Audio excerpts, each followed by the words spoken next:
한번 90페이지 1번부터 그냥 쭉 같이 해드릴게요. 90페이지 1번부터 쭉 같이 설명하면서 우리 개념 한번 다시 생각해 봅시다. 90페이지 본문 확인 문제입니다. 네, 2장에 대한 설명으로 적절한 것인데 답은 5번이었습니다. 실전에는 관심이 없고 자신의 농사에만 걱정하는 이기적인 모습을 보여줬고요.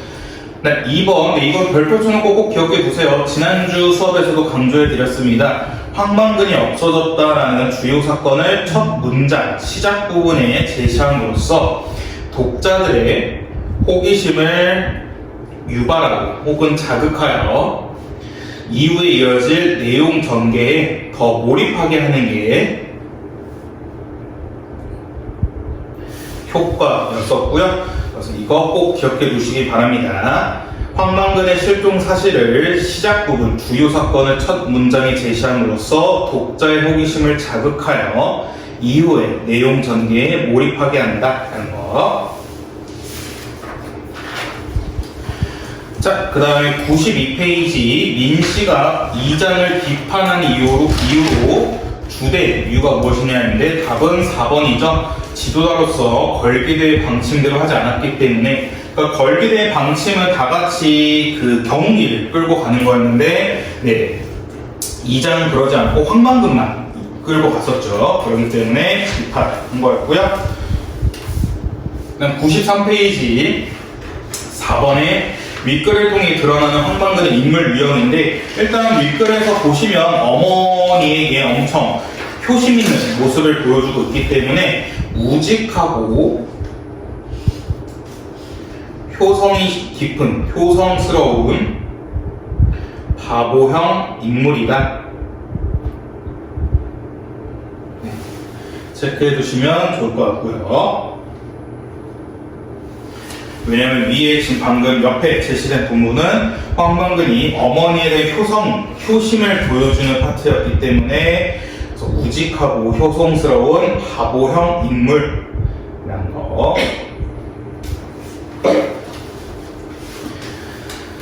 자, 그 다음에 94페이지 5번 기억을 통해 알 수 있는 거였는데, 젊은 축에 드는 사람이 바로 45살의 황영석이었답니다. 그렇기 때문에 지금 젊은 사람이 45살이기 때문에 농촌에 남은 젊은이들이 거의 없다는 것을 체크할 수 있고요. 또한 농촌의 고령화도 체크할 수 있겠죠.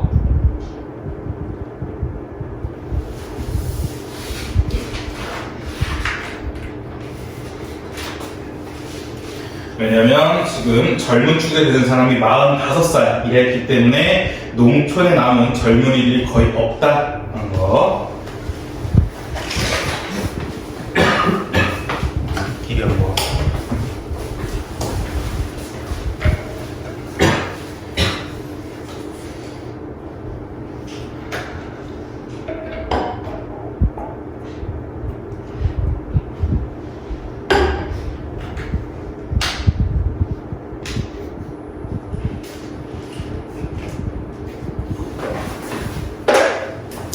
자, 그 다음에 95페이지 6번에 황망근에 대한 설명으로 적절하지 않은 건 답은 1번이었죠. 선천적으로 음식을 잘하는 건 아니었습니다. 선천적으로 음식을 잘한다기보다는 어머니랑 아들의 입맛이 너무 까다롭기 때문에 각자 또 식단을 계속 식사를 준비해야 됐기 때문에 자연스럽게 음식을 잘하게 된 거지, 황망근이 처음부터 음식을 잘한 건 아니었습니다. 자, 그 다음 7번 A를 통해 작가가 독자에게 전달하는 내용이 무엇이냐라는데, 이거는 지금 황재석이가 뭐라 했냐면, 담근아 너는 우리 동네의 아이고 어디 인정 없는 읍내 같은 데 갔으면 진작에 굶어 죽어도 죽었을 것이다. 앞만 봐보라도 고마워할 줄 알아야 할 사람이다 한 거였는데, 답은 4번이었죠. 황망근의 가치를 모르는 이기적인 사람들의 모습을 보여줬습니다. 그러니까 황망근도 되게 헌신적이고 공동체적인 모습을 보여주는데, 지금 마을 사람들은 황망근이 해준 것은 생각하지 않고 그냥 자기네들이 황망근한테만 해준 것을 생각하는 이기적인 모습을 보여줬고요. 8번의 결말의 곡선을 보여준 거 바로 술이었죠. 이 술이 바로 유일하게 황만근의 단점이라 할 수 있었습니다. 98페이지 9번의 마을회관에 참석한 이유는 답은 3번이었죠. 왜냐면 모임을 보통 가면서 이제 술을 마실 수 있기 때문에 그래서 모임에 참석했었던 거고요. 그 다음에 99페이지 10번에 농촌의 문제로는 바로 이 빚, 농가, 부채 문제 때문에 사람들이 걸기대회를 하자 할 정도로 얘기했던 거죠. 100페이지 11번의 민씨가 수행하는 역할로는 답은 2번이었습니다. 비교적 중도적인 입장에서 황만근의 삶을 전달하는 입장이었었고요. 그다음 12번의 기억 같은 경우에는 민씨가 조금 어리둥절한 이유는 뭐냐면 평소에 알고 있던 황만근의 모습과는 달랐죠. 그 모습이 뭐였냐면 별이 제각각 딱딱 시간에 맞춰서 다시 돌아온다는 걸 통해서 이 사람 생각보다 똑똑하네 혹은 어울리지 않는 지혜를 갖고 있네. 그래서 어울리지 않는 지혜로운 말을 해서 되게 어리둥절하게 생각했던 거죠.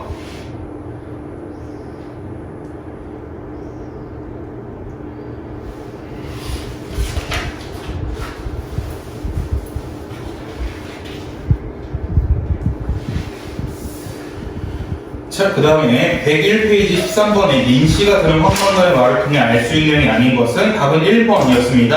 황만근은 고령화에 대해서 얘기하지 않았습니다.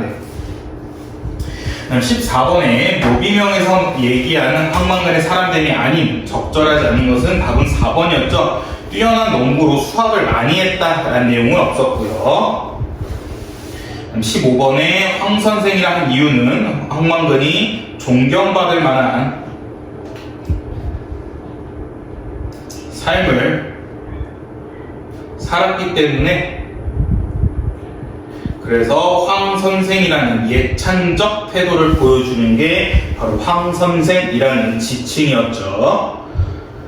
민씨가 묘비명에서 황만근을 황선생이라 지칭한 이유는 황만근이 존경받을 만한 삶을 살았기 때문에 황만근에 대한 예찬적 태도로 황선생이라고 부른 거였고요.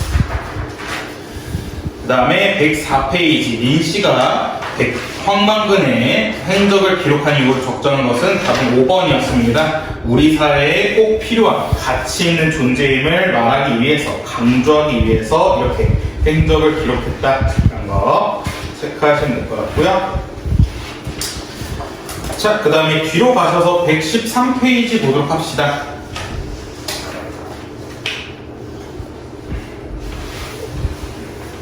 113페이지 1번 윗글의 서술상의 특징으로 가장 적절한 것인데 이 서술상의 특징 문제도 별표 쳐놓고 꼭 기억해 두세요. 황만근은 이렇게 말했다 해서 이 서술상의 특징 문제도 당연히 나올 수 있는 거기 때문에 잘 기억해 두셔야 되는데 답은 3번이었습니다. 3인칭 서술자가 등장인물의 말과 행동을 전달하고 있다 하는데 이게 바로 전지적 작가 시점이었습니다.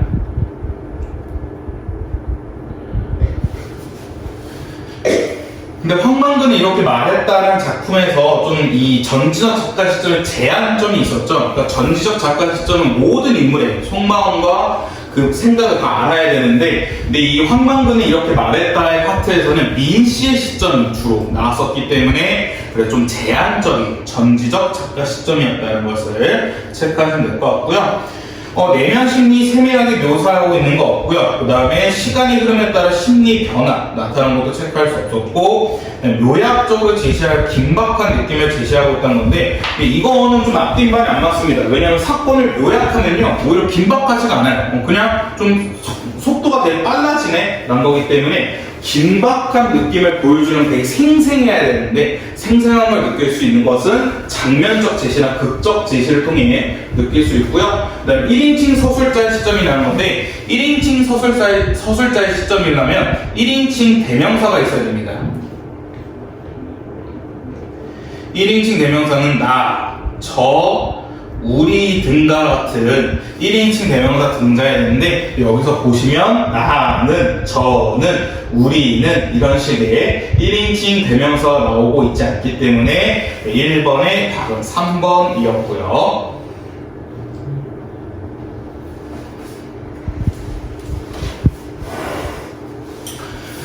자, 그 다음에 2번 등장인물에 대한 이해로 적절하지 않는 것인데 답은 4번이었습니다. 황재석 씨가 일단 실종은 걱정하긴 걱정합니다. 왜냐하면 사람이 그냥 없어질 일 없다. 그래서 걱정하긴 걱정하는데, 근데 그를 찾으려고 애쓰진 않습니다. 황재석 씨가.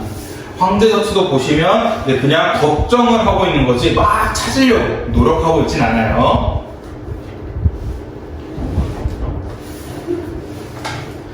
자, 그 다음에 3번 등장인물을 대하고 가져온 효과로 적절하지 않는 것인데, 자, 얘도 별표 쳐놓고 잘 기억해 주셔야 되는데 답은 2번입니다. 긴박한 전기를 예고한 건 없고요. 1번 사실적인 분위기를 조성한다. 현장감을 느끼게 한다. 비속어를 사용하여 해학적인 재미를 보여준다. 사투리를 통해 향토적 분위기를 보여준다는데, 이 사실적인 것과 현장감을 느끼는 것도 이유가 사투리 때문에 그렇습니다.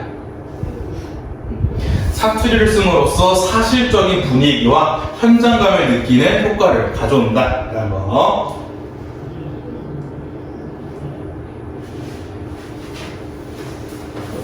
살짝 연해진 느낌이고,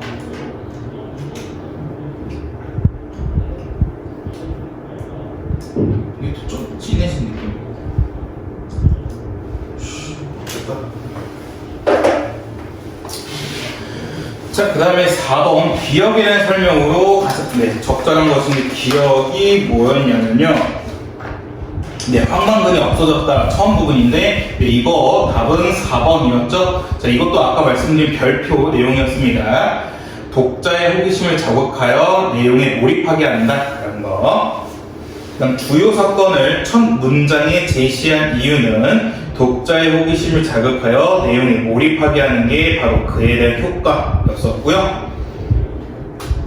5번이 니은 같은 경우에는 시골에도 황과 노유를 보이지 않는 곱고 여린 외모의 여인이 종종 걸어왔는데, 이 사람이 바로 황망근의 어머니였죠. 그래서 그렇게 잘 계신 모습을 통해서 뭘 체크할 수 있냐면 답은 3번이었죠. 황망근은 어머니가 힘들지 않게 정성으로 어머니를 봉양해왔다. 그러니까 어머니께서 만약 고생을 많이 하셨으면 조금 고생한 얼굴이 나와야 되는데, 어머니가 여전히 되게 곱게 있는 이유는 황망근이 워낙 어머니를 잘 봉양했기 때문에 그런 거다라는 거였고요. 6번 민씨와 마을 사람들이 쓰는 말의 차이였는데, 민씨 같은 경우에는 사투리를 쓰지 않고 마을 사람들은 사투리를 쓰는 것 통해서 뭘 알 수 있냐면, 민씨는 외부, 외지에서 들어온 인물이라는 것을 체크할 수 있다는 거였죠.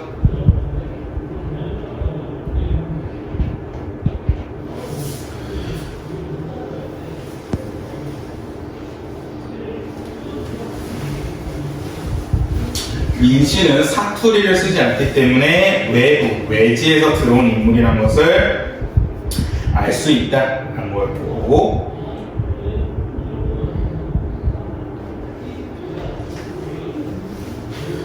자, 그 다음에 114페이지 7번에 윗글에 대한 설명으로 적절한 것이었는데 답은 1번이었습니다.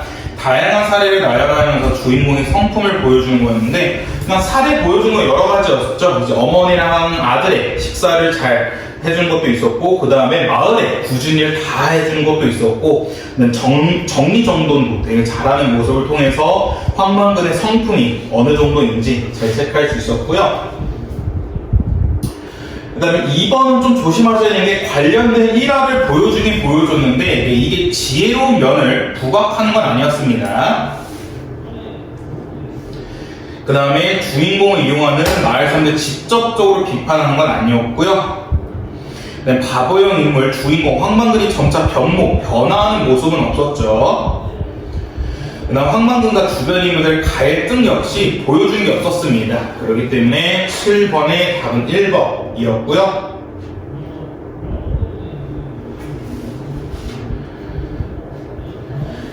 다음에 기억의 구체적인 건 뭐였냐면 스스로의 필요에 의해 였었는데 이게 위에서 보시면 포정의 이었는데 그게 바로 가축을 숨을 끊는 것부터 내장을 손질하고 뼈에서 살을 발라내는 거였는데 그 이유가 바로 이런 가축을 잡는 일을 통해서 잡는 일을 해주고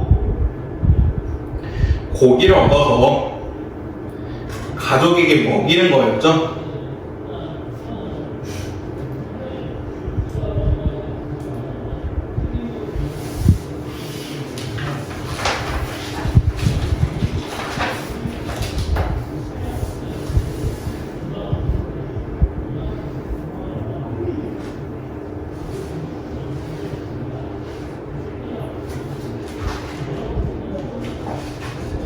자, 그 다음에 115페이지 9번에 A의 황제석의 말이었는데 이건 이제 고마워할 줄 알아야 된다라는 거였는데 답은 5번이었고요.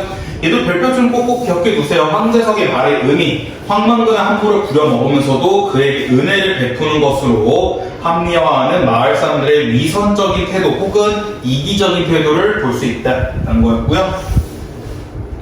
다음 10번의 술의 기능입니다. 술의 기능은 답은 2번이었죠. 유일한 단점으로 비극적 결말을 암시하는 게 바로 술의 기능이었었고,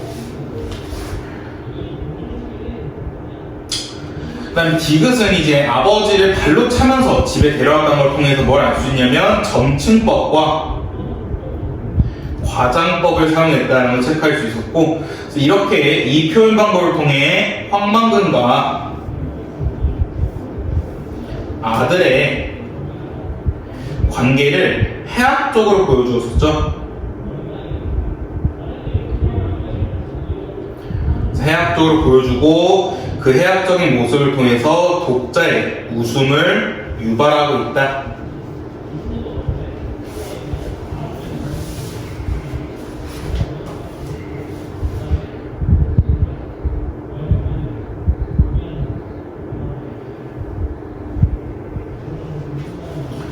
자, 그 다음에 12번, 116페이지 12번 가를 통해 알 수 있는 황망근의 특징으로는 답은 5번이었습니다. 있으만 한 것 같지만 마을에 꼭 필요한 인물이었고요. 그 이유는 마을의 굳은 일을 다 해줬기 때문에 그런 거였고, 그 다음 13번의 영석이 같은 경우에는 되게 이기적인 모습을 보여줬습니다. 그래서 먼저 자신의 이익부터 추구하는 인물로 되게 이기적인 인물이었지만 황망근 같은 경우에는 공평하고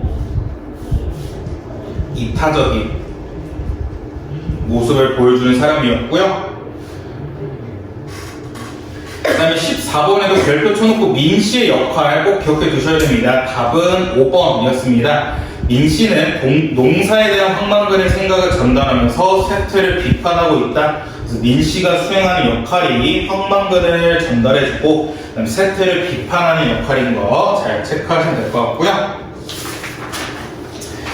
그 다음 117페이지 15번 나와 보기에서 표현하는 내용의 공통점이랍니다. 일단 보기 보시면 신경님의 농무라는 작품인데 이거 읽어보시면 아시겠지만 되게 농민들의 슬픈 모습을 보여줍니다. 왜냐하면 한번 천천히 보시면 징이 울린다, 막이 내렸다, 오동나무에 전등이 매어 달린 가설물에 구경꾼이 돌아가고 난 텅 빈 운동장. 우리는 군이 얼룩진 얼굴로 학교와 소주집에 몰려 술을 마신다. 답답하고 고달프게 사는 것이 원통하다. 꽹가리를 앞장세워 장거리로 내서면 따라붙어 악을 쓰는 건 조물의 뿐 처녀 애들은 기름진 담벽에 붙어서서 철없이 낄낄대는구나. 보름달은 밝아 어떤 녀석은 꺽정이처럼 울부짖고 또 어떤 녀석은 서린이처럼 해야되지만 이까지 산 구석에 처박혀 발버둥친들 무엇하랴. 비록 값도 안 나오는 농사 따위와 아예 옆현네에게 맡겨두건데 이게 비슷한 거죠. 비록 값도 안 나온다는 농사가. 그러니까 이익이 아예 안 된다는 겁니다.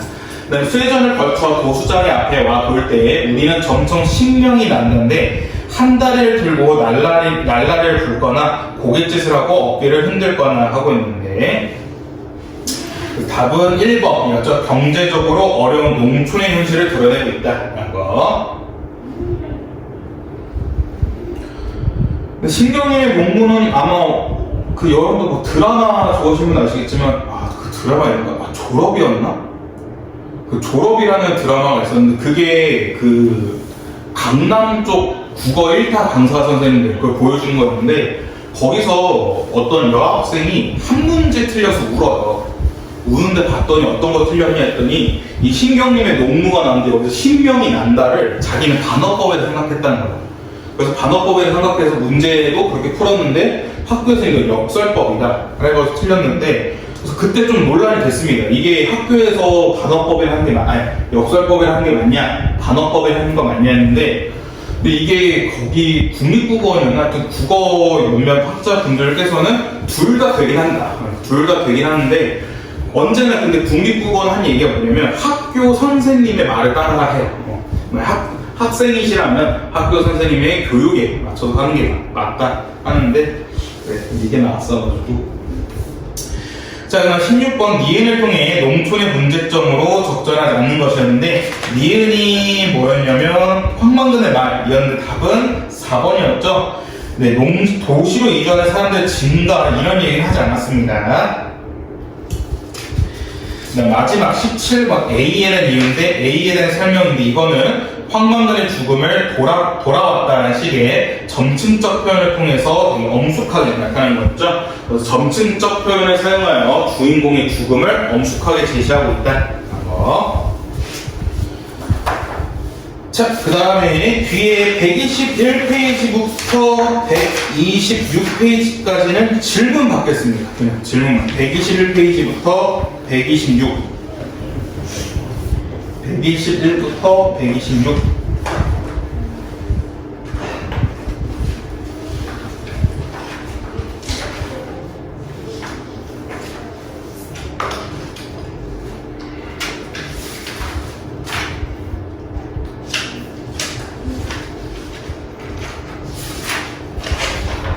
없으신가요? 없으시면 네, 워크북 마무리하고 쉽시다. 워크북 마무리하고,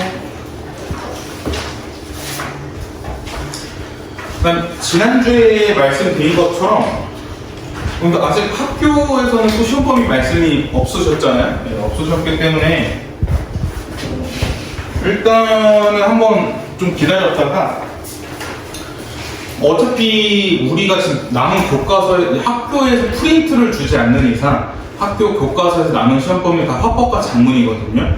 또 그렇게 크게 어려운 게 없어서, 만약에 학교에서 하다가 뭐 화법과 작문 파트가 시험에 나온다 하면 그거는 거의 1시간에서 1시간 반 정도는 다 마무리할 수 있기 때문에 그렇게 하고요. 그래서 오늘 남은 시간 동안 꼭풀 풀 겁니다. 꼭풀 한 2개는 풀고 하시지 않을까요? 시간이 하나만 하자고? 2개는 하고 가야죠. 2개는 하고 꼭풀 2개 풀고 하나는 또 숙제를 드릴 거예요.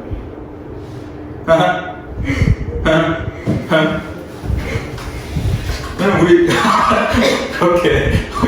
그렇게 하면서 하면 되게 슬픕니다, 여러분들. 우리 2학기 기말 마지막만큼은 더욱더 빡세게 또로롱 해야죠. 자, 워크북 36페이지였죠?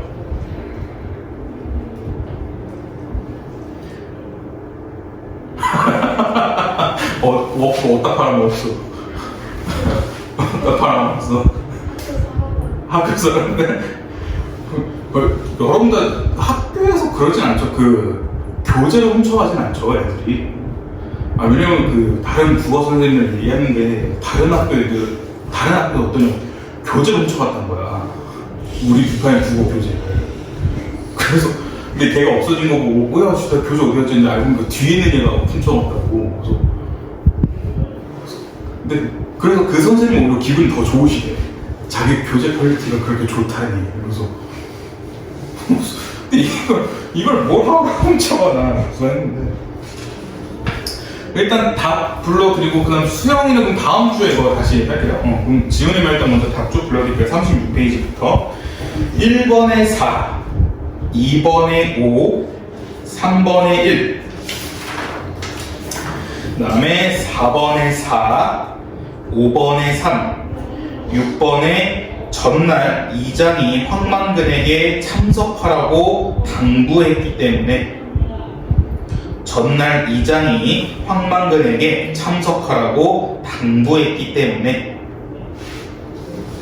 그 다음에 38페이지 7번에 2, 8번에 2, 9번에 이장이 책임을 회피하고 자신을 모욕했기 때문에 이장이 책임을 회피하고 자신을 모욕했기 때문에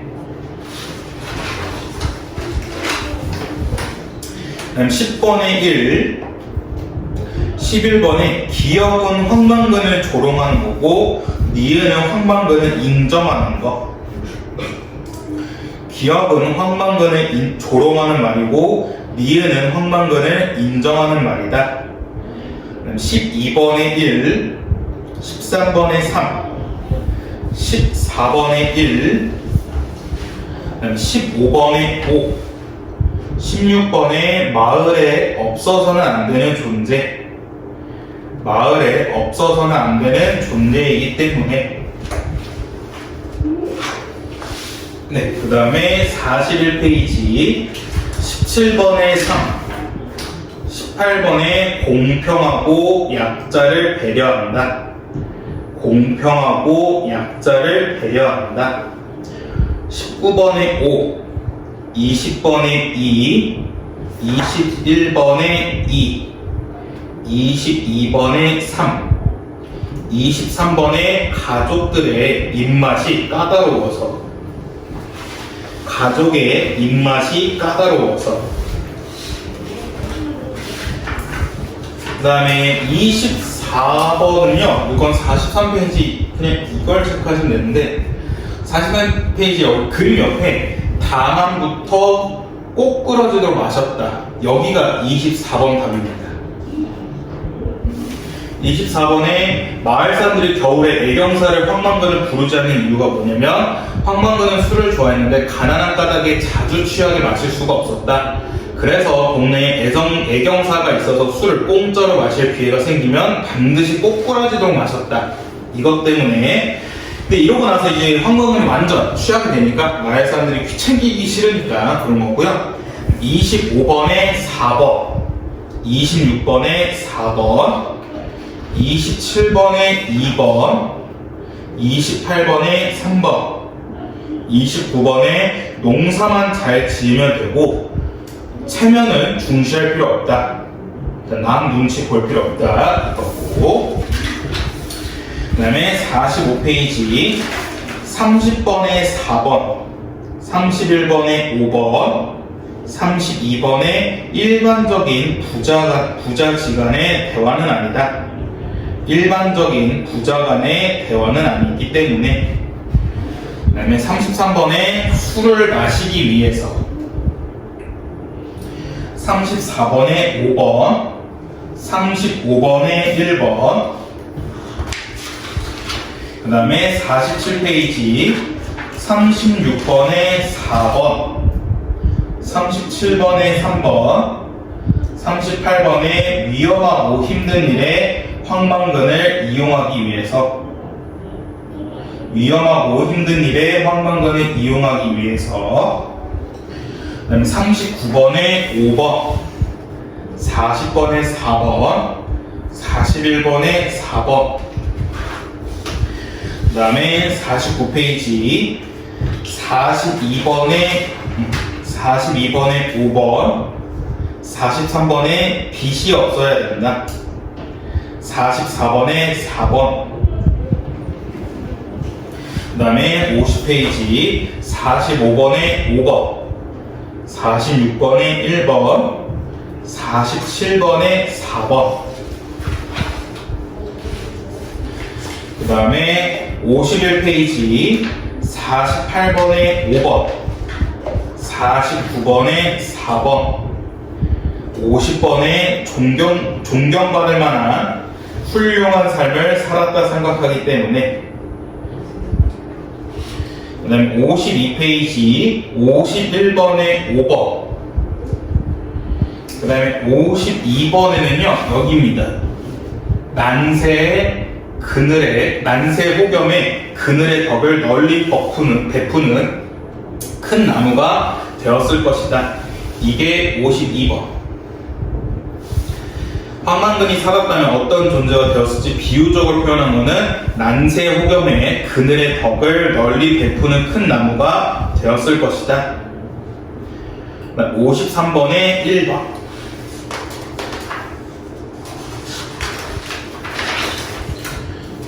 그 다음에 56페이지죠. 56페이지 1번에 4번, 2번에 2번, 그 다음에 57페이지 3번에 5번, 그 다음 4번에 중심 사건을 처음에 제시하여 독자의 호기심을 유발하여 이후에 내용 전개에 몰입하게 한다. 중심 사건을 처음에 제시하여 독자의 호기심을 유발하고 이후의 내용 전개에 몰입하게 한다. 그 다음에 58페이지 5번에 5번, 6번에 4번, 7번에 5번, 8번에 굳은 일을 다하기 때문에.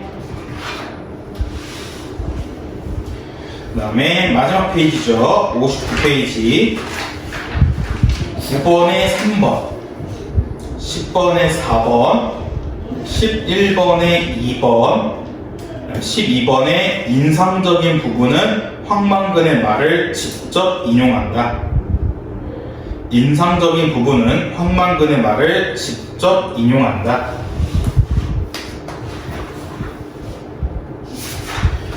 일단 페이지 한번 천천히 개념 복습하면서 보시면요. 네, 황만근은 이렇게 말했다 해서 일단 시점은 전지적 작가 시점이었는데, 네, 이거는 아까 말씀드렸던 것도 제한적 전지적 작가 시점이랬어요. 왜냐하면 일부가 민씨의 관점에서 서술이 되고 있기 때문에, 그래서 제한적인 시점을 보여주는 게 지금 제한적 전지적 작가 시점이었고요. 그 다음에 주제로는 황만근의 덕성과 이타적인 삶과 더불어서 부채로 얼룩진 농촌 현실과 각박한 현실에 대한 비판을 보여주고 있다. 주제로 잘 기억해 주시고요. 특징으로는 바보형의 우직한 인물을 통해서 이기적인 세태를 비판하고 있고, 묘비명 형식의 글을 덧붙여서 황만근 삶의 평가를 내리고 있고요. 사투리를 사용하여 향토성을, 그 다음에 인물의 언행을 통해서 해학성을 보여준다 라는 것도 잘 체크해 주시고요.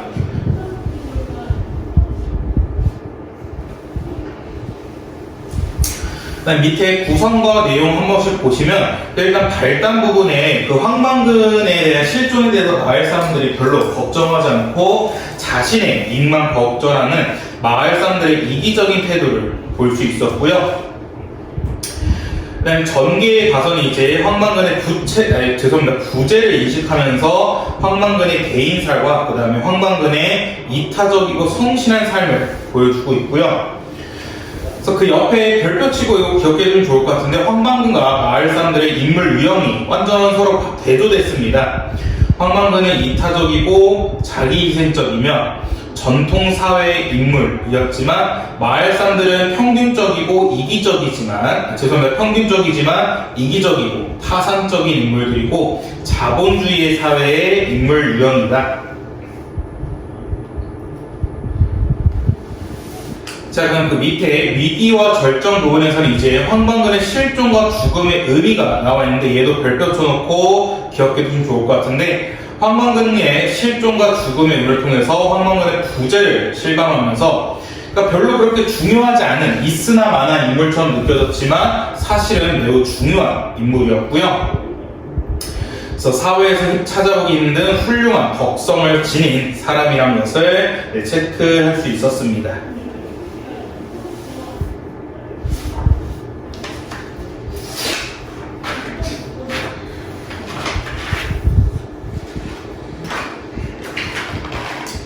네, 그 다음에 83페이지.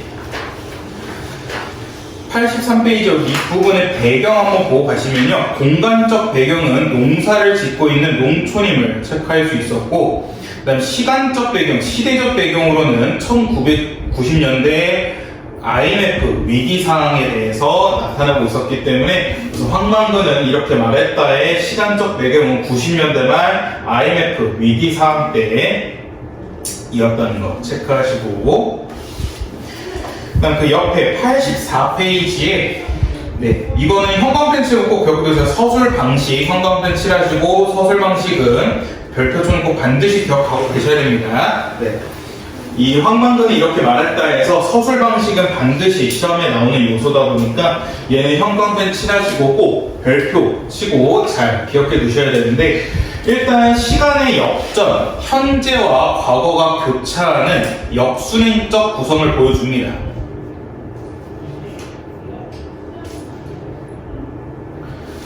그 다음에 두 번째 특징은 뭐냐면 비판적인 인식에서 서술을 하고 있어요. 그래서 밑에 짝투리 부분에 뭐라 되어 있냐면 당시의 농가 전체에 대해서 황만근의 말에 빌려 비판적인 입장을 표현하고 있는 게 바로 이 작품이었고요. 그 다음에 85페이지로 가시면 이거를 좀 기억해도 좋을 것 같은데, 구성 방식에 황만근의 성품과 실종되기 전의 상황을 보여주는 부분에서는 역순행적 구성을 보이는데, 그냥 기본적인 사건의 전개에서는 역순행적 구성을 보여줍니다. 그러니까 역순행적 구성이라는 게 왜 그렇게 시간을 교차시키냐면요, 시간을 교차해서 특정 부분을 좀 강조하는 특징을 가지고 있는데, 그러니까 이 작품에서는 황만근의 성품과 황만근의 성품을 보여주기 위해서 황만근의 전에 그 상황을 좀 강조하기 위해서 역순행적 구성을 보여주고요. 그 외에 다른 것들은 그냥 시간 순서대로의 순행적 구성을 보여주고 있다 체크하시면 될 것 같고, 그다음 기타 서술상의 특징 보시면 방언과 사투리를 사용하고 있는데, 그래서 밑에 보시면 방언과 사투리를 사용함으로써 공간적 배경을 생생하게 드러내면서 현장감 역시 같이 보여주고요. 그 다음에 더군다나 감정을 더욱 적나라하게 체크할 수 있습니다. 그 다음에 도시에서 이사를 온 민씨의 서울말과 대비되어 농촌의 어려운 현실과 모습을 더욱 현장감 있게 전달하고 있다. 이것도 방언, 사투리의 사용을 통해 얻을 수 있는 서술상의 특징이었고요.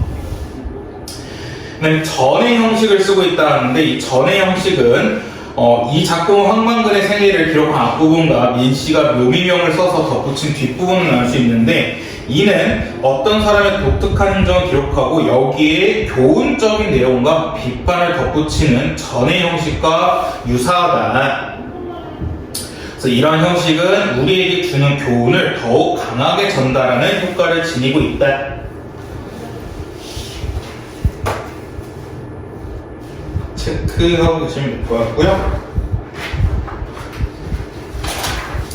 자, 그 다음에 87페이지입니다.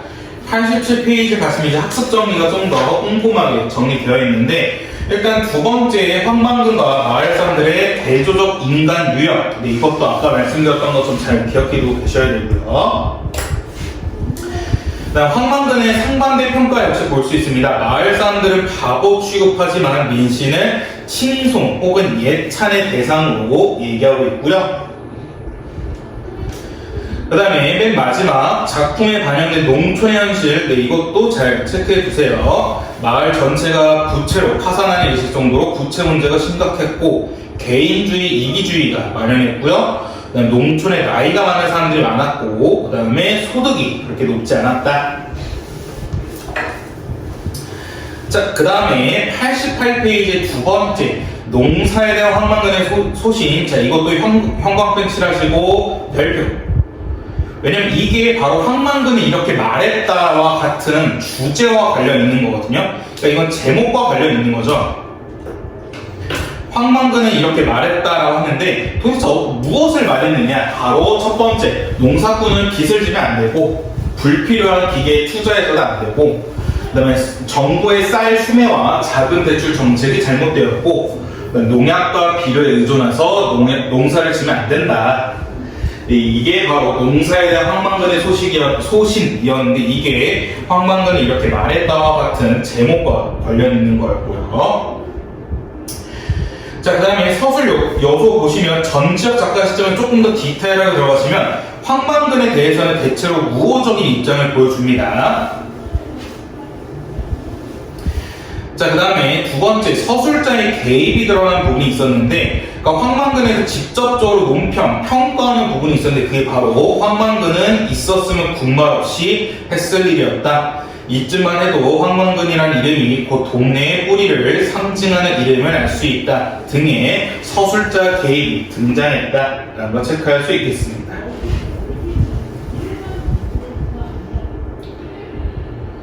자, 그 다음에 맨 마지막 88페이지의 사회문화적 가치. 자, 얘도 꼭 기억해 두셔야 되겠죠? 왜냐면 10단원이란 것 자체가 문학에서 등장하는 사회문화적 가치를 파악해라 라는 파트 단원이기 때문에, 그럼 이 작품에서는 어떤 사회문화적 가치를 볼 수 있느냐? 황만근이라는 이타적이고 근면성실한 인물을 통해서 공동체에 대한 봉사, 이타적 삶의 자세, 부채 없이 성실한 노동으로 자립하는 삶의 가치를 일깨우고 있다. 한번 잘 체크해 주시면 될 것 같습니다. 네, 그러면 바로 오플 시작합시다. 다음 주에는 2시부터. 다음 주부터래, 다음 주. 죄송합니다. 잠시만요. 다음 주에는 2시부터. 그래가지고 일찍 하고 일찍 마무리하는 식으로. 자, 1번부터 봅시다. 다음 표에 들어갈 일문으로 적절하지 않는 것을 체크해라는 건데, 네, 답은 2번. B가 틀렸었는데, B가 틀린 부분이 이제 아이들이 꼬마를 놀린다 였었거든요.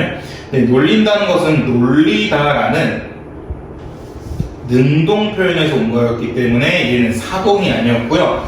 그래서 만약 이렇게 이게 사동이냐 피동이냐 이렇게 구분하는 방법 할 때는 일단 사동 표현은 제일 간단한 게 뭐뭐 개하다로 바꿔보시면 돼요.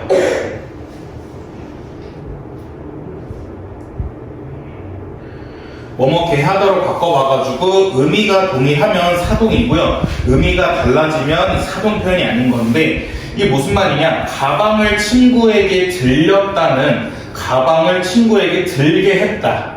말 되죠? 철수에게 중요한 임무를 맡겼다. 철수에게 중요한 임무를 맡게 했다. 말 되고요. 선생님이 학생에게 책을 읽혔다. 선생님이 학생에게 책을 읽게 했다. 영희는 친구들을 깜짝같이 속였다. 영희는 친구들을 깜짝같이 속게 했다. 이런 식으로 다 말이 되는데, B 부분, 아이들이 꼬마를 놀린다를 아이들이 꼬마를 놀게 하다 이렇게 되거든요. 그럼 얘는 의미가 동일하지 않기 때문에 그래서 1번의 답은 2번이었고요. 2번 시제와 관련된 표현 문제였는데 답은 5번이었습니다. 미음은 관형사형 어미를 통해 바라시에 앞서는 사건시를 드러내고 있다 하고 있는데, 제가 언제나 말씀드리기 시제 문제 나오면 전 이 표 그냥 딱 이거 그리랬죠. 과, 사, 발. 미, 발, 사 해가지고 과거 시제는 사건시가 바라시보다 앞서 있는 게 과거 시제였고요. 미래 시제는 바라시가 사건시보다 앞서 있는 것을 미래 시제가 했었기 때문에, 그래서 언제나 시제 문제에서 여러분들 괴롭히는 거는 과거 시제, 미래 시제 중에서 얘가 사건시가 앞에 있느냐 혹은 바라시가 앞에 있느냐 이걸로 장난치는 게 제일 시험 문제 많이 나오고요. 그래서 여기 5번 선지처럼 얘는 지금 바라시에 앞서는 사건시라 했었는데, 바라시에 앞서는 사건시 같은 경우에는 사건시가 먼저 앞서 있다는 거거든요. 그럼 얘는 사발이다 보니까 얘는 과거 시제를 얘기하고 있는 겁니다. 근데 미음을 보시면 영수는 내일 있을 이란 식의 관형사형 및 리을을 사용하여 미래 시제를 보여주고 있거든요. 관형사형이 리을을 사용하고 있는데 얘는 지금 미래 시제였었기 때문에 얘는 지금 앞뒷말이 안 맞는 거죠. 그래서 오히려 관형사형 어미 리을을 통해 미래 시제를 나타내고 있으면 얘는 사건 시에 앞서는 발화시다 라고 얘기했어야 되는데 이걸로 반대로 해서 발화시에 앞서는 사건시 과거시제라고 드러냈습니다. 그래서 시제의 문제는 완전히 이거 갖고 많이 나옵니다. 미래 시제를 해놓고 사건시가 앞서 있는다. 그 다음에 과거 시제를 해놓고 발화시가 앞서 있다. 이런 식으로 장난치는 게 대표적인 시제 문제다 보니까 꼭 잘 체크해 주시고요. 자, 1번 보시면 get은 의지를 나타내고 있다. 제가 그곳으로 가겠습니다. 네, 의지 나타내는 거 체크할 수 있겠고요. 2번 미은은 관형사형 어미를 통해 미래 시제 나타내는 건데 여기 떠날 리을 통해 미래 시제 나타내고 있는 거 맞고요. 그 다음에 디귿과 리을은 시간 부사어를 통해 미래 시제 나타내고 있다. 그쵸? 내년, 내일은 이라는 시간 부사어 통해서 미래 시제 나타내고 있고 기억부터 디귿은 미래 시제를 표현하는 방식이 각각 다르다 했었는데 네, 기억에서는 가겠습니다라는 선어말 어미를 사용했고 니은에서는 떠날이라는 관형사형 어미를 사용했고요. 그 다음에 디귿에서는 내년이라는 시간 부사어를 사용해야겠다라는 거 체크하시면 좋을 것 같습니다. 그 다음에 디귿에서는 사주 리다라는 식의 리 역시 선어말 어미에 해당하기 때문에 이것도 참고해서 체크해 주세요. 그래서 2번 문제는 별표 쳐놓고 여러분들 다시 한번 꼭 복습하시길 바랍니다. 왜냐면 정말 딱 적절한 난이도의 시제 문제였었기 때문에 왜냐면 엄청 어렵지도 않고 그렇다고 쉽지도 않은 정말 이 개념, 시제에 대한 개념을 잘 알고 있느냐 그걸 물어보는 게 2번 문제였었기 때문에 2번 문제는 다시 한번 꼼꼼하게 복습하시면서 하는 게 좋을 것 같습니다. 자, 그 다음에 3번 보시면 기억부터 미음에 대한 설명으로 가장 적절한 걸 체크해라 하고 있는데 답은 5번이었습니다. 미음은 모시다를 사용하여 객체의 할머니를 높이고 있다. 그쵸? 모시고라는 특수어를 사용해서 할머니라는 객체를 높이고 있기 때문에 적절했고요. 나머지 보시면 기억은 는 군화를 사용해요. 이건 지금 해랑체 사용하고 있죠. 해랑체를 사용하여 동생을 높이고 있는 게 아니라 오히려 낮추고 있는 거였죠. 그래서 여러분들 이거는 꼭 옆에 체크해 두시는 게 높임 표현이라고 해서 무조건 높이는 게 아니라 상대 높임 이렇게 말이 오늘까지 혀갖고 있나? 상대 높임법 같은 경우에는 이 상대 청자를 높이기도 하고 혹은 낮추기도 하는 경우가 있었다 보니까 잘 체크해 주시고 2번 니은은 계시다를 사용하여 객체인 아버지를 높이고 있는 게 아니라 아버지께서 안 계신 거야 했기 때문에 객체가 아닌 주체였죠. 주체는 주어를 높이고 있는 거였기 때문에 그래서 틀렸고요. 디귿은 깨를 사용하여 주체인 아버지를 높이고 있다고 했는데 이거는 아버지께였기 때문에 얘도 객체 높임이었고 객체 높임법은 목적어나 부사어를 높이는 게 객체 높임법이었죠. 리을 아버지께서 너 데리고 식당으로 오라셨어는 깨서를 사용하여 이것도 객체가 아닌 주체 주어를 높이는 게 바로 주체 높임법이었습니다.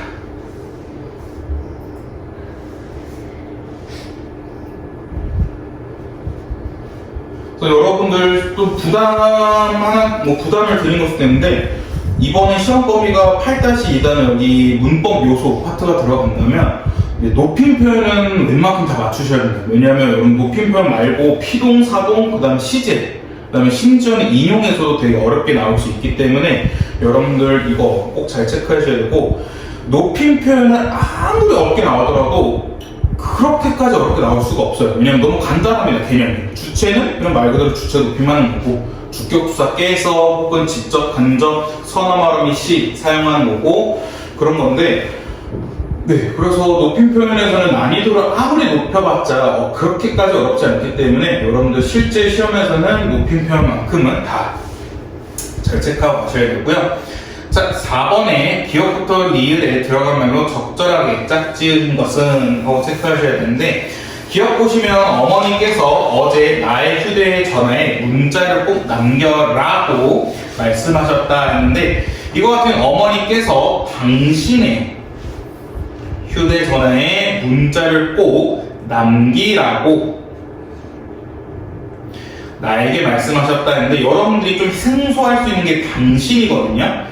당신은 쉽게 말해서 3인칭 대명사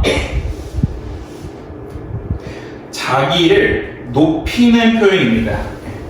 그러니까 당신에는 여러 가지 표현이 있다고 우리 여름방학 때 잠깐 배웠었는데, 당신은 2인칭 대명사, 그냥 단순히 첨자를 나타내는 것도 있고, 아니면 상대방을 낮추는 것, 아니면 부부 사이에서 상대를 높이는 표현도 있는데, 당신은 맨 마지막 3인칭 대명사 자기를 높일 때가 있거든요. 그러니까 뭐 예를 들어 여기서 어머니가 아니라 친구가 라고 했으면, 친구가 어제 나의 핸드폰에 꼭 문자를 남겨라 라고 했으면, 친구가 어제 자기의 핸드폰에 라고 하잖아요. 근데 여기서는 어머니의 핸드폰이기 때문에 어머니를 높여야 될 때 어머니는 자기라 안 하고 자기의 높임 표현인 당신으로 써야 된다는 거 잘 체크해 주시고, 그 다음에 선생님께서 어제 나에게 내일 교무실로 오너라 라고 말씀하셨다 하면, 선생님께서 어제 나에게 오늘이죠. 오는 거는 오늘 교무실로 오라고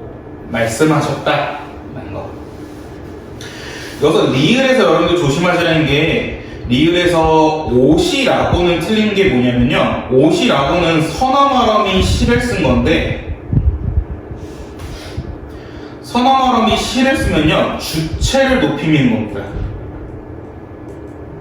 그러니까 여러분들이 실수하는 게 선생님의 말씀이니까 시를 써야지 라고 생각할 수 있는데, 선생님께서 어제 나에게 교무실로 오시라고 말씀하셨다 이렇게 하면요, 그러면 오는 건 나잖아요. 그럼 나를 높인 거거든요. 선생님을 높여야 되는데 나를 높인 거기 때문에 얘는 잘못된 표현입니다. 그래서 여기서 오시라고는 사용하면 안 되고, 오는 거에 주체는 나이기 때문에 높임 표현을 사용하지 않고 그냥 오라고 써야 된다는 거. 오케이? 하고 여러분들 이거는 쫓아한 게, 이렇게 안 하고 여러분들 야 너 선생님이 오시래 하는 경우도 있거든요. 가끔씩 친구들이. 근데 그 또 오시래가 아니라 오라고 하셨어 라고 하는 게 맞는 표현입니다. 그거 잘 체크해 주시고, 자, 그 다음에 5번 기억부터 미음에 해당하지 않는 걸 체크해라 하고 있는데, 답은 4번이었죠. 리을의 사동 표현을 불필요하게 사용하는 경우가 있었는데, 플라스틱 사용은 환경을 오염시킨다 했는데, 근데 이건 맞는 표현이죠. 리을의 이거 대표적인 예시는 그거였죠. 소개하다.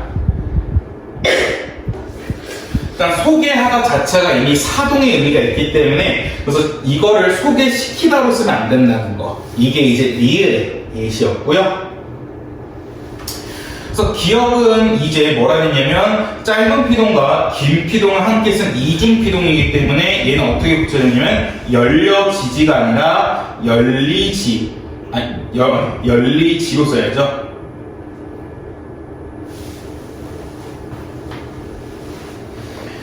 열리지 않는다 해야 되고, 니은은 불필요한 피동 표현인데 생각됩니다 하고 있거든요. 근데 생각하는 건 저잖아요. 근데 내가 생각을 되는 것처럼 피동당하는 게 아니기 때문에 이건 생각됩니다가 아니라 생각합니다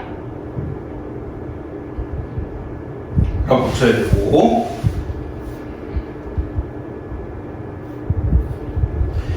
그 다음에 디귿은 친구가 감동적인 말로 나를 울리게 한다 했는데, 짧은 사동과 긴 사동을 같이 쓴 이중 사동이었었는데, 얘는 이제 울리게라 해가지고 울다에 리가 붙고 또 그 다음에 뒤에 뭐뭐 개하다가 붙은. 그래서 리는 짧은 사동인 짧은 사동 사동 전미사를 썼고 그 다음에 긴 사동 뭐뭐 개하다를 붙인 거였기 때문에 이중사동 체크할 수 있고요. 그다음 마지막 사동 접사 두 개를 붙여서 사동사가 되는 이중사동 사동 접사 두 개 붙인 건 이우였죠. 이우. 얘 같은 경우에는 씌웠다에 쓰다에 이우를 써가지고 사동 접사 두 개를 썼다는 거.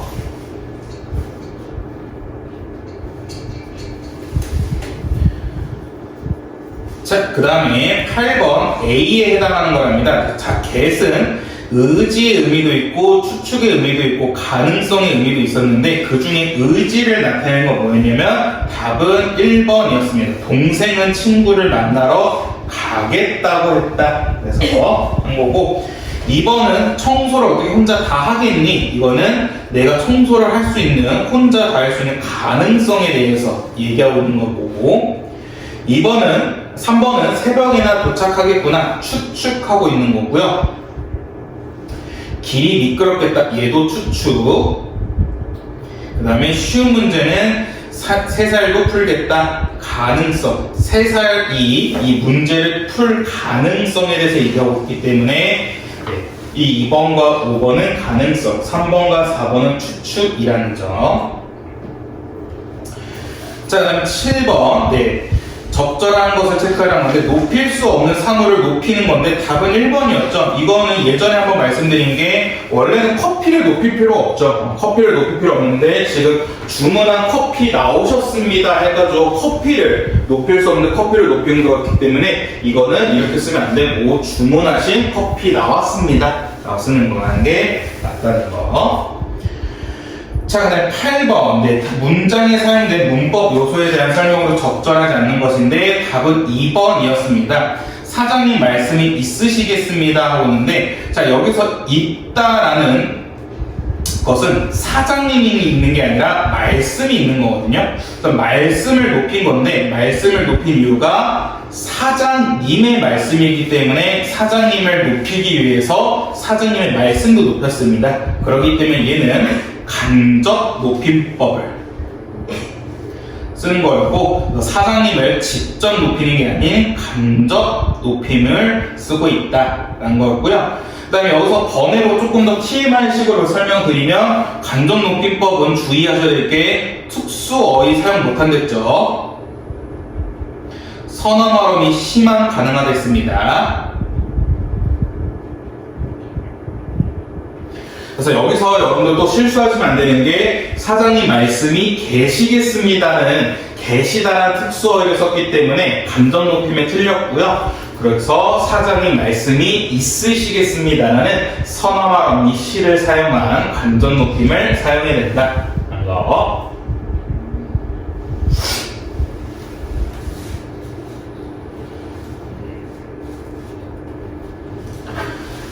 자, 그 다음에 9번. 어법상 가장 올바른 문장인데 답은 5번. 아버지께서는 어깨가 넓으셔서 이 옷이 맞을지 모르겠어요.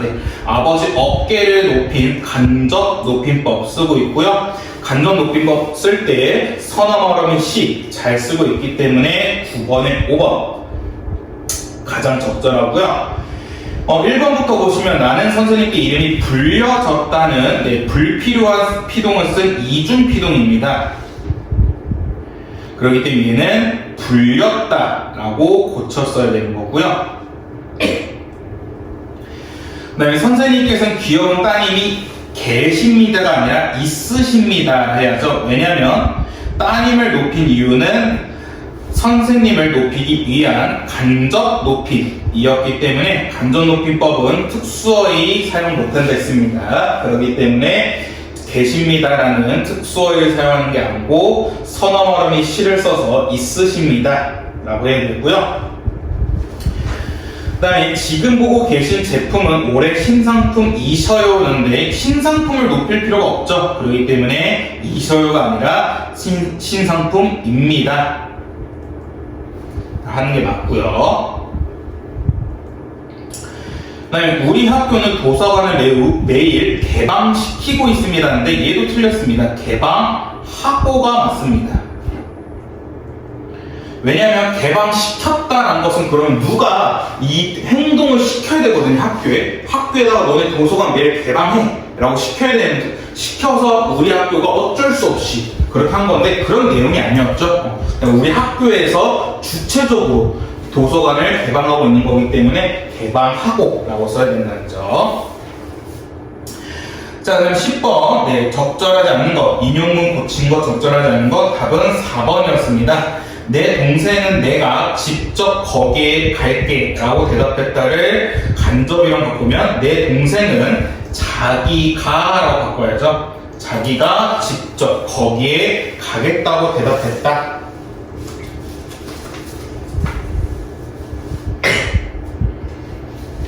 라고 써내는 거.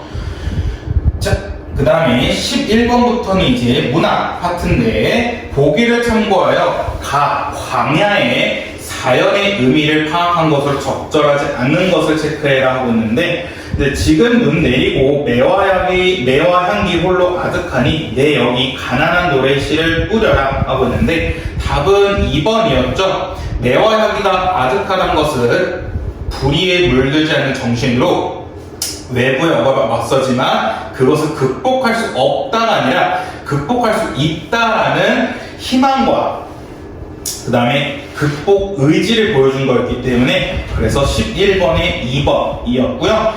1번에 지금은 외부의 억압이 가해지고 있는 상황 맞고, 3번 그 다음 매화 향기가 있는 거, 시련과 고난을 극복할 수 있다는 화자의 믿음 나타내는 거 맞고요.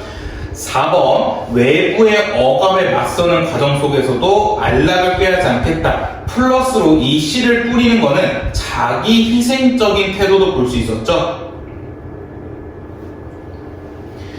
5번 뿌려라 라고 하는 것은 고결한 의지를 보여주는 건데, 얘는 또 하나 추가하면 뿌려라는 식의 명령형 어미를 사용하여 화자의 의지를 강조하는 것까지 체크하시면 매우 좋을 것 같습니다.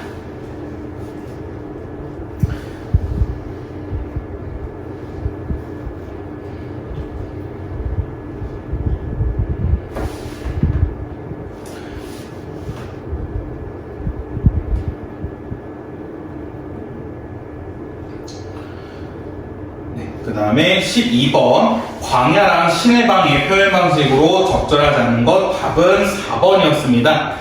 대상의 양면성, 나는 대상의 일관성을 부각하고 있다는 건데, 근데 이건 둘 다 틀렸죠. 근데 대상의 양면성은 좀 이중적인 모습이어야 되거든요. 근데 지금 광야에서 그런 내용이 나오지도 않았고, 일관성은 계속해서 변화하지 않는 모습을 보여줘야 되는데, 신의 방에서는 일관성이라기보다는 좀 생명의 순환과 관련된 내용이었기 때문에, 네, 그래서 12번의 답은 4번이었고, 1번부터 보시면 가와나 모두 공통적으로 종결 어미를 반복하고 있다. 그쵸? 가 보시면 들렸으랴, 못했으리라, 열었다, 뿌려라 이런 식으로 하리라까지 이런 식으로 랴와 라라는 종결 어미를 반복하고 있고요. 나 같은 경우에는 뭐뭐요 라는 식의 부드러운 종결 어미를 계속 반복하고 있었죠.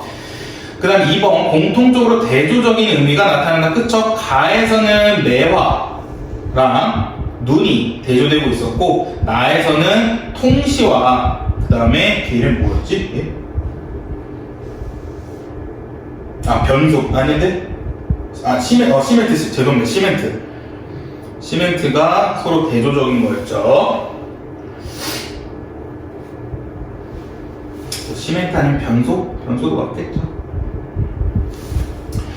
그 다음에 가에서는 의지적인 의조가, 나에서는 부드럽게 말을 건네는 어조가 사용되고 있다. 그 다음에 가의 제목은 중심 소재를 직설적으로, 나의 제목은 중심을 함축적으로 표현하고 있다. 그쵸?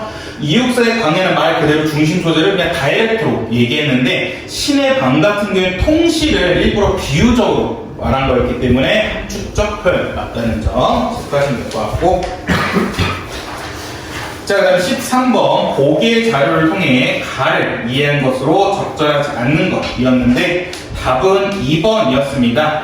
가에서는 이런 정체성이라고 회의감 절대 나올 수가 없어요. 이육사 작품에서 뭐 회의감 혹은 극복할 수 없다, 포기, 체념 이런 거 절대 나올 수가 없습니다. 나머지 보시면 선비레스의 면목, 눈은 실현과 고통, 광야는 우리 민족이 살아가고 있는 공간, 그 다음에 이 광야라는 작품의 사회 문화적 가치는 민족의 독립에 대한 염원. 자, 체크할 수 있겠고요. 14번, 이 신의 방에 대한 의미로 정리한 것은 적절하지 않은 것, 답은 3번이었습니다. 통실을 신이 거주하는 장소로 표현한 것은 기존의 인식을 뒤엎으려는 화자의 풍자적인 시각이라는데, 일단 기존의 인식을 뒤엎는 건 맞거든요. 왜냐면 우리가 생각하기에 좀 너무 더럽지 않나 할 수 있는데, 그게 풍자는 아니었습니다. 풍자는 부정적인 대상을 우스꽝스럽게 만들어가지고 비판하고자 하는 의도를 지닌 건데, 그러면 통실을 되게 우스꽝스럽게 만들어서 이 통실에 대한 비판을 들어야 되는데 그게 아니었죠. 여기 신의 방에서 통실을 신의 거주하는 장소, 신의 방이라고 얘기한 것은 생태적인 가치관을 드러내기 위해서였지 풍자하고자 하는 것은 아니었습니다. 그 외에 나머지 보시면 통실을 재미난 방으로 표현한 것은 통실을 긍정적인 대상으로 보고 있는 거고, 그 다음에 인간의 배설물로 대지를 기른다는 것은 생명의 순환에 대해서 얘기하고 있는 거고, 시멘트는 부정적인 의미, 그 다음에 신의 방이라고 얘기한 것은 신성한 가치를 부여하려는 작가의 의도, 다 체크할 수 있었습니다. 자, 그 다음에 15번. 가에 대한 설명으로 가에 대한 학생들의 반응인데, 자, 내재적 관점인데 이거는 계속해서 시험에 몇 번 우리가 연습해봤는데, 내재적 관점은 절대론적 관점이라 해가지고, 그러니까 이건 정말 작품의 표현 방식 혹은 화자의 정서 및 태도, 아니면 뭐 시상 전개 방식, 이런 거 물어보는 게 절대론적 관점이었거든요. 그에 반면에 이 내재적 관점과 반대되는 게 외재적 관점이었습니다. 외재적 관점은 표현론적 관점이 있었고, 반영론적 관점이 있었고, 론적 관점이 있었는데, 표현론적 관점은 이 작품을 표현한 작가에 집중하는 것, 반영론적 관점은 이 작품에 반영된 시대 현실에 집중하는 것, 효용론적 관점은 이 작품을 읽고 깨달음을 얻은 독자에 집중하는 게 바로 각각의 관점으로 작품을 감상하는 방법이었습니다.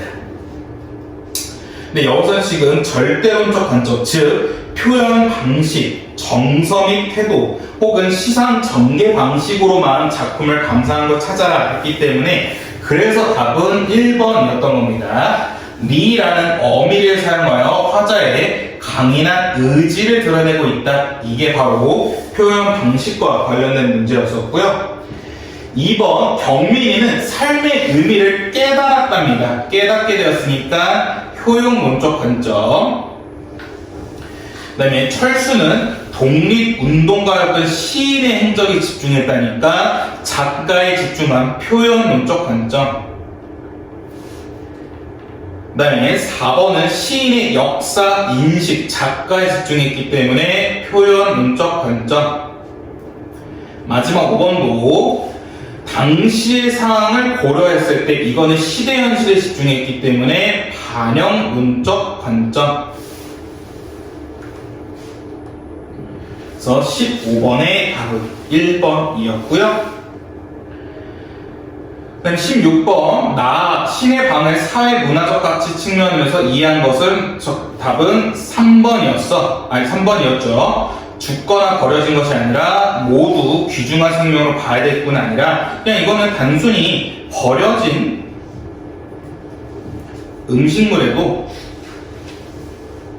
음식물에서도 생명의 특성을 체크할 수 있다라는 거. 그래서 16번의 답은 3번이었고요. 나머지 친구들 반응 보시면 동식물의 생명은 순환되는군, 사람의 배설물에도 생명의 기운이 있군, 자연과 인간의 공존을 보면서 모든 존재를 연결되어 있군, 하늘 가까운 섬 사람들은 생명의 기운을 더럽고 하찮은 것으로 취급하지 않군. 한번. 자, 17번. 광야랑 신의 방에 대한 설명으로 적절한 것인데 답은 5번이었습니다. 나는 신의 방은 광야와 달리 산문적 서술을 통해 대상을 바라보는 시인의 의도를 강화하고 있다. 체크할 수 있겠고요. 나머지 보시면 1번. 가와나 모두 독백적 어조를 사용하는 게 맞는데 의지를 보이는 것은 가에만 해당했습니다. 나에서는 어떤 의지, 그러니까 의지를 체크할 수 있는 게 화자의 뭐 액션, 행동이 나오고 있느냐 그건데 지금 여기서는 의지는 체크할 수 없었기 때문에 그래서 1번이 틀렸고요. 2번도 똑같이 가와나 모두 시간의 흐름이라는 건데 가는 맞았지만 신의 방에서 시간의 흐름에 따라 시상을 전개하는 걸 못 봤습니다.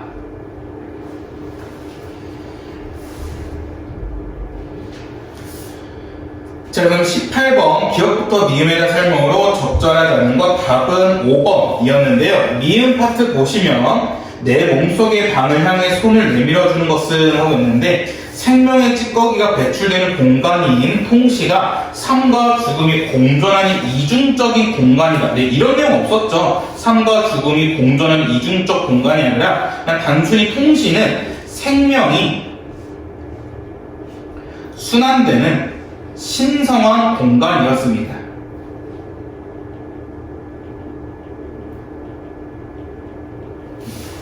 단순히 통시는 삶과 죽음이 공존하는 이중적 공간이 아니라 생명이 순환되는 신성한 공간에 대해서 얘기하고 있는 거였기 때문에 18번의 답은 5번이었고요.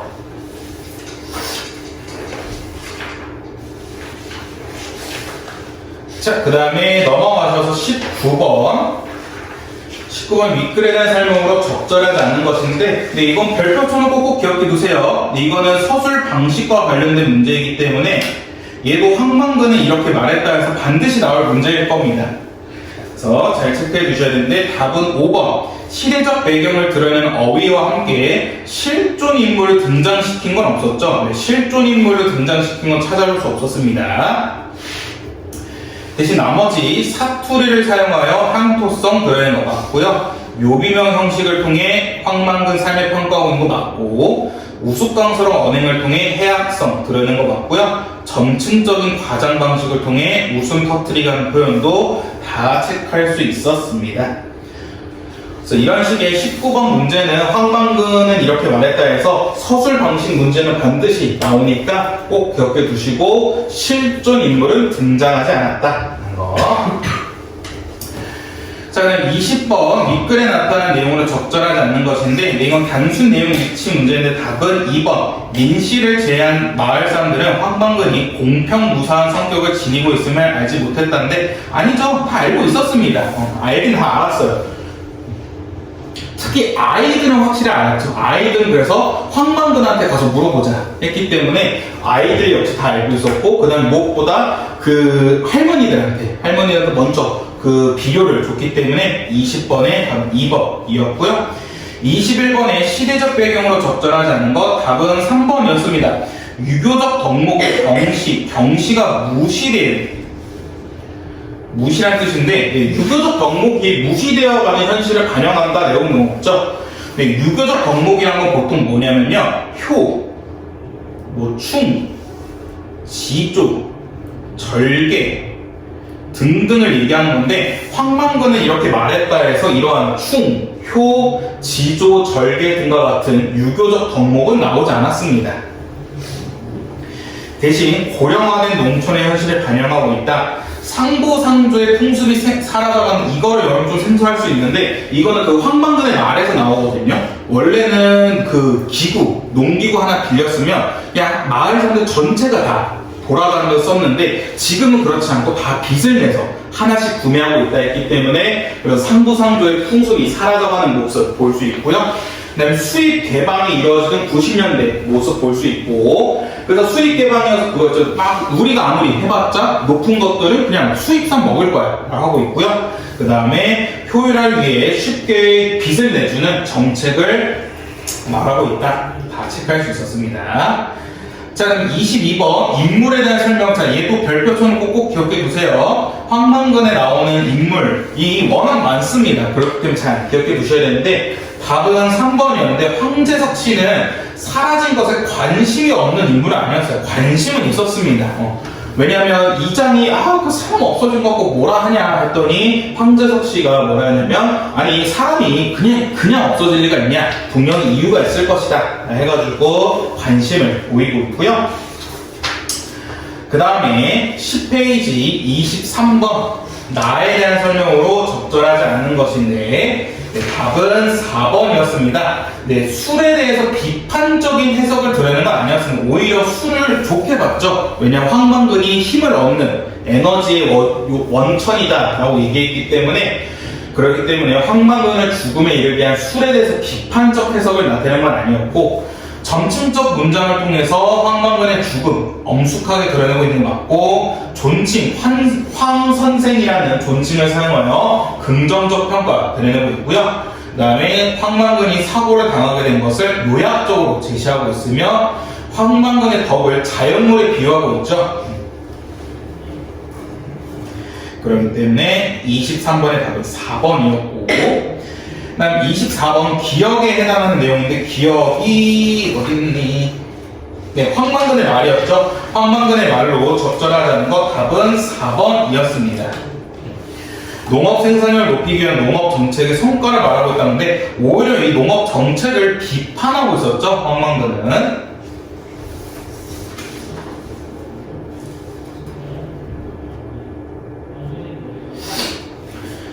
자, 그 다음에 마지막 페이지 25번 기억부터 니음에 출연한 것으로 적절하지 않은 것 답은 1번이었습니다. 네, 황망근 변화? 네, 이게 나오지 않죠. 무엇보다 여기서 서술자는 민씨에 가까운데 민씨는 황망근의 과거는 잘 모릅니다. 왜냐면 외부에서 외지에 온 사람이기 때문에 최근만 알지 과거는 꼼꼼하게 알지 못해요. 26번 마지막 적절하지 않은 것 답은 2번인데 황망근의 행적에 대해 비판 없었죠. 오히려 교훈과 깨달음을 전달하기 위해서였지 황망근을 비판한 건 찾아볼 수 없었습니다.